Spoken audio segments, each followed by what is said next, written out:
Wengi wameona kutokufurahishwa kabisa na kauli za mamake na Zuchu Bi Khadija Kopa kuhusiana na hali halisi ambayo anaipitia sasa hivi Wema Sepetu ya kwamba ni mjamzito. Tunafahamu ulikuwa ni wakati ambao Whozu pamoja na Wema wanafurahia, kama nikiwa ni kweli au sio kweli I don't know, lakini ilikuwa ni wakati ambao kwa kile ambacho tulikiona tetesi za kuvuja kwamba Wema Sepetu ni mjamzito, wakaonesha hadi ile video ya ultrasound wakiwa wanafanya vipimo na vitu kama hivyo. Yote ilikuwa ni wakati sahihi ambao Whozu pamoja na Wema walikuwa wanapitia furaha na vitu kama hivyo. Sasa katika wakati huo mamake na Zuchu bwana, wakati anahojiwa aliweza kutoa kauli ambazo zimewaacha watu wengi sana na mshangao, huku wengi wakijiuliza kwamba bora kama mama anajiamini sana alafu anamsemea vibaya mtoto wa mwenzie wakati huo yeye pia mwanae bado hana mtoto. Tuanze moja kwa moja mwanzo mpaka mwisho hii video ukapata kufahamu kwa wote jua kile ambacho mamake na Zuchu ameweza kukidokezea kuhusiana na Wema Sepetu na kauli ambazo ameweza kuzitaja pia, lakini wote kuja kuniachia comment yako. Ila ninachokuomba naomba nikwambie tu kwamba hapa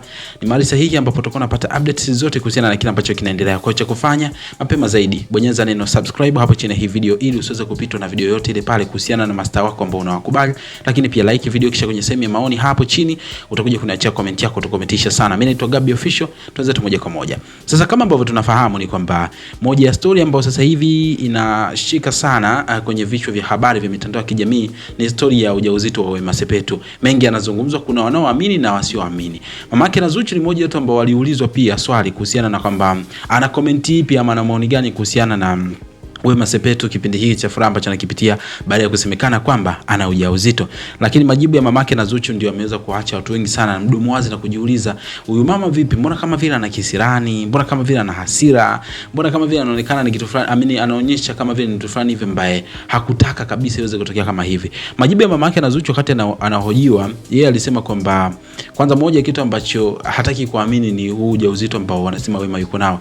Anasema amepuuzia tu kwa sababu ni taarifa ambazo mara zote zimekuwa zikija miaka na miaka, lakini Wema ni mgumba tu, ni tasa ambaye hawezi kuzaa. Kizazi alishaga kilisha panya. Kwa hiyo sasa hivi yeye ni mtu tu labda wa kufanya mapenzi na kufurahia mapenzi, lakini kwenye swala la mtoto atasahau sana. Anasema waachie vijana kama Zuchu, hao ndio ambao wana umri wa kuweza kuzaa, kwa sababu kwanza Wema mwenyewe ameshazeeka. Imagine ni maneno fulani hivi ambayo ya kejeli pamoja na dharau kwa namna fulani, lakini nimeona pia watu ambao wameweza kumwataki kwenye mitandao ya kijamii huko na kusema kwamba mama anyamaze kwa sababu anatukana mamba alafu bado hajavuka mtu na mtoto Zuchu yule pale anategemea mtoto. So what if ikaja kutokea Zuchu naye akawa kama Wema Sepetu, watu wakawa wanadai kwamba mama yake na Zuchu anaweza kama amemjengea maisha mabaya mwanae kwa kuwasema watu wengine. Ilibidi tu akae kimya au ajibu kwamba mimi sielewi, au ataseme kwamba Mungu awabariki in case ikawa kweli au vipi. Yalikuwa ni maoni ya wadau, lakini kwa upande wako tuambie wewe una comment ipi kuhusiana na kauli za mama yake na Zuchu? Ni sahihi